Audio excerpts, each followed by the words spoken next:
ਅਗਲੀ ਜਿਹੜੀ ਹਰਜੋਤ ਸਿੰਘ ਜੀ ਗੱਲ ਕਰਦੇ ਜਾਈਏ ਕੈਵਿਨ ਮੈਕਾਰਥੀ ਜਿਹੜੇ ਇੱਥੇ ਸੈਂਟਰਲ ਵੈਲੀ ਦੇ ਇੱਕ ਕਾਫੀ ਮਸ਼ਹੂਰ ਪੋਲੀਟੀਸ਼ੀਅਨ ਆ। ਟਰੰਪ ਹੋਣਾ ਦੇ ਕੱਟੜ ਸਪੋਰਟਰ ਵੀ ਜਿਹੜੇ ਉਹ ਰਹੇ ਨੇ ਤੇ ਅਜੇ ਵੀ ਉਹ ਹੈਗੇ ਨੇ। ਉਹਨਾਂ ਦੀ ਇੱਕ ਨਵੀਂ ਆਡੀਓ ਜਿਹੜੀ ਹੁਣ ਵਾਇਰਲ ਹੋ ਰਹੀ ਆ, ਉਹ ਰਿਲੀਜ਼ ਕੀਤੀ ਗਈ ਆ ਨਿਊਯਾਰਕ ਟਾਈਮਜ਼ ਤੇ CNN ਦੇ ਦੁਆਰਾ, ਜਿਸ ਦੇ ਵਿੱਚ 10 ਜਨਵਰੀ ਦੀ ਇੱਕ ਫੋਨ ਕਾਲ ਦੇ ਵਿੱਚ GOP ਦੀ ਹੀ ਜਿਹੜੀ ਇੱਕ ਲੀਡਰ ਰਹੀ ਲਿਜ਼ ਚੇਨੀ, ਉਸ ਦੇ ਨਾਲ ਉਹ ਕਹਿ ਰਹੇ ਆ ਵੀ ਮੈਂ ਆਖੂੰਗਾ ਵੀ ਕੁਛ ਨਾ ਕੁਛ ਤਾਂ ਬਲੇਮ ਜਿਹੜਾ ਟਰੰਪ ਹੋਣਾ ਦੇ ਉੱਤੇ ਬਣਦਾ ਹੈ ਵੀ ਜਿਹੜੀ 6 ਜਨਵਰੀ ਨੂੰ ਹਿੰਸਾ ਹੋਈ ਆ। ਤੇ ਉਸੇ ਕਾਲ ਦੇ ਵਿੱਚ ਉਹ ਕਹਿੰਦੇ ਨਜ਼ਰ ਆਉਂਦੇ ਆ ਵੀ ਮੈਂ ਟਰੰਪ ਹੋਣਾ ਨੂੰ ਅਸਤੀਫਾ ਦੇਣ ਦੇ ਲਈ ਵੀ ਆਖੂੰਗਾ। 10 ਜਨਵਰੀ ਤੋਂ ਬਾਅਦ ਦੇ ਵਿੱਚ ਇਸ ਬਾਰੇ ਪੱਤਰਕਾਰਾਂ ਨੂੰ ਜਦੋਂ ਥੋੜੀ ਭਿਣਕ ਲੱਗੀ ਸੀ, ਉਹਨਾਂ ਨੇ ਸਵਾਲ ਪੁੱਛਿਆ ਸੀਗਾ ਇਸ ਦੇ ਬਾਬਤ ਵੀ ਤੁਹਾਡੀ ਕੋਈ ਇਸ ਦੇ ਬਾਬਤ ਗੱਲ ਹੋਈ, ਤਾਂ ਉਦੋਂ ਉਹਨਾਂ ਨੇ ਨਕਾਰ ਦਿੱਤੀ ਸੀ। ਪਰ ਹੁਣ ਇਸ ਵੀਡੀਓ ਦੇ ਆਉਣ ਤੋਂ ਬਾਅਦ ਦੇ ਵਿੱਚ ਕੈਵਿਨ ਮੈਕਾਰਥੀ ਜਿਹੜੇ ਉਹ ਝੂਠੇ ਪੈਂਦੇ ਨਜ਼ਰ ਆ ਰਹੇ ਆ। ਪਰ ਉਹ ਅਜੇ ਵੀ ਆਪਣੀ ਜਿਹੜੀ ਸਪੋਰਟ ਆ ਟਰੰਪ ਹੋਣਾ ਦੇ ਨੂੰ ਜਿਹੜੀ ਉਹ ਦਿੰਦੇ ਆ, ਉਸ ਤੋਂ ਪਿੱਛੇ ਜਿਹੜਾ ਉਹ ਨਹੀਂ ਹਟ ਰਹੇ ਹੈਗੇ। ਸੋ ਜਿੱਦਾਂ ਜਿੱਦਾਂ ਗੱਲਾਂ ਜਿਹੜੀਆਂ ਉਹ ਸਾਹਮਣੇ ਆ ਰਹੀਆਂ ਆ, ਟਰੰਪ ਹੋਣਾ ਦਾ ਜਿਹੜਾ ਓਵਰਆਲ 6 ਜਨਵਰੀ ਦੀ ਹਿੰਸਾ ਨੂੰ ਲੈ ਕੇ ਤੇ ਹੋਰ ਜਿਹੜੇ ਲੋਕਾਂ ਦਾ ਉਸ ਦੇ ਵਿੱਚ ਕੀ ਹੱਥ ਸੀਗਾ, ਉਹ ਹੌਲੀ ਹੌਲੀ ਕਲੀਅਰ ਜਿਹੜਾ ਉਹ ਹੁੰਦਾ ਜਾ ਰਿਹਾ।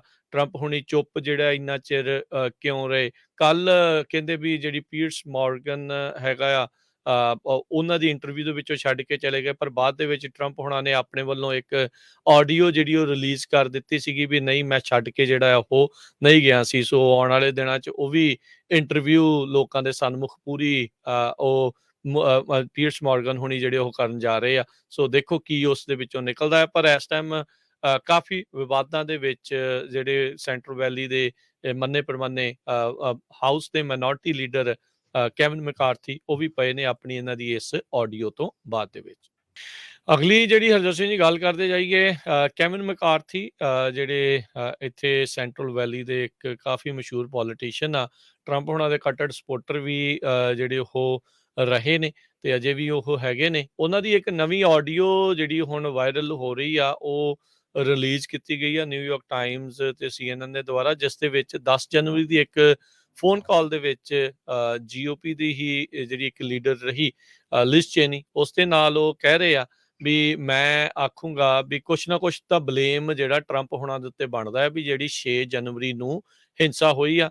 ਤੇ ਉਸੇ ਕਾਲ ਦੇ ਵਿੱਚ ਉਹ ਕਹਿੰਦੇ ਨਜ਼ਰ ਆਉਂਦੇ ਆ ਵੀ ਮੈਂ ਟਰੰਪ ਹੋਣਾ ਨੂੰ ਅਸਤੀਫਾ ਦੇਣ ਦੇ ਲਈ ਵੀ ਆਖੂੰਗਾ।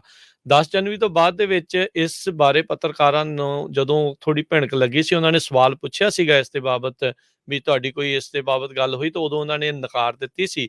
ਪਰ ਹੁਣ ਇਸ ਵੀਡੀਓ ਦੇ ਆਉਣ ਤੋਂ ਬਾਅਦ ਦੇ ਵਿੱਚ ਕੈਵਿਨ ਮੈਕਾਰਥੀ ਜਿਹੜੇ ਉਹ ਝੂਠੇ ਪੈਂਦੇ ਨਜ਼ਰ ਆ ਰਹੇ ਆ।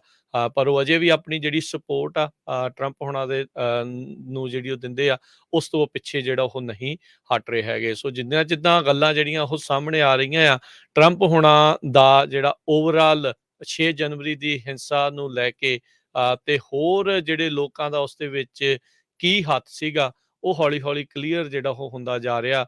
ਟਰੰਪ ਹੁਣੀ ਚੁੱਪ ਜਿਹੜਾ ਇੰਨਾ ਚਿਰ ਕਿਉਂ ਰਹੇ? ਕੱਲ ਕਹਿੰਦੇ ਵੀ ਜਿਹੜੀ ਪੀਅਰਸ ਮੋਰਗਨ ਹੈਗਾ ਆ, ਉਹਨਾਂ ਦੀ ਇੰਟਰਵਿਊ ਦੇ ਵਿੱਚੋਂ ਛੱਡ ਕੇ ਚਲੇ ਗਏ, ਪਰ ਬਾਅਦ ਦੇ ਵਿੱਚ ਟਰੰਪ ਹੋਣਾ ਨੇ ਆਪਣੇ ਵੱਲੋਂ ਇੱਕ ਆਡੀਓ ਜਿਹੜੀ ਉਹ ਰਿਲੀਜ਼ ਕਰ ਦਿੱਤੀ ਸੀਗੀ ਵੀ ਨਹੀਂ, ਮੈਂ ਛੱਡ ਕੇ ਜਿਹੜਾ ਉਹ ਨਹੀਂ ਗਿਆ ਸੀ। ਸੋ ਆਉਣ ਵਾਲੇ ਦਿਨਾਂ 'ਚ ਉਹ ਵੀ ਇੰਟਰਵਿਊ ਲੋਕਾਂ ਦੇ ਸਨਮੁਖ ਪੂਰੀ ਉਹ ਪੀਅਰਸ ਮੋਰਗਨ ਹੁਣੀ ਜਿਹੜੇ ਉਹ ਕਰਨ ਜਾ ਰਹੇ ਆ। ਸੋ ਦੇਖੋ ਕੀ ਉਸ ਦੇ ਵਿੱਚੋਂ ਨਿਕਲਦਾ ਹੈ। ਪਰ ਇਸ ਟਾਈਮ ਕਾਫੀ ਵਿਵਾਦਾਂ ਦੇ ਵਿੱਚ ਜਿਹੜੇ ਸੈਂਟਰਲ ਵੈਲੀ ਦੇ ਮੰਨੇ ਪ੍ਰਮੰਨੇ ਹਾਊਸ ਦੇ ਮਾਈਨੋਰਟੀ ਲੀਡਰ ਕੈਵਿਨ ਮੈਕਾਰਥੀ, ਉਹ ਵੀ ਪਏ ਨੇ ਆਪਣੀ ਇਹਨਾਂ ਦੀ ਇਸ ਆਡੀਓ ਤੋਂ ਬਾਅਦ ਦੇ ਵਿੱਚ।